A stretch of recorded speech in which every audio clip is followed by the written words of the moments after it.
বুটের ডাল দিয়ে মুরগি মাংস রান্না করার জন্য প্রথমে প্যানে 1 কাপ তেল ও 2 কাপ পেঁয়াজ কুচি দিয়ে দিয়েছি।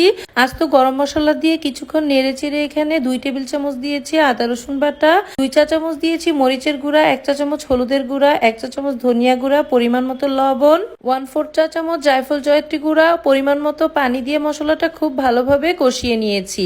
এখন এখানে 2টা মিডিয়াম সাইজের মুরগি ছোট করে কেটে দিয়ে দিয়েছি। নেড়েচেড়ে মশলার সাথে খুব ভালোভাবে মিশিয়ে ঢাকনা দিয়ে ঢেকে কষিয়ে নিচ্ছি। যখন মাংসটা কষানো হয়ে যাবে তখন এখানে আগে থেকে হাফ সিদ্ধ করে রাখা বুটের ডাল দিয়ে দিয়েছি। 1 চা চামচ জিরা গুঁড়া দিয়ে খুব ভালোভাবে কষিয়ে নিচ্ছি। যখন কষানো হয়ে যাবে তখন আমি এখানে পরিমাণ মতো গরম পানি দিয়ে দিয়েছি। এখন ঢাকনা দিয়ে ঢেকে মাংস ও ডাল সিদ্ধ হওয়ার আগ পর্যন্ত রান্না করে নেব।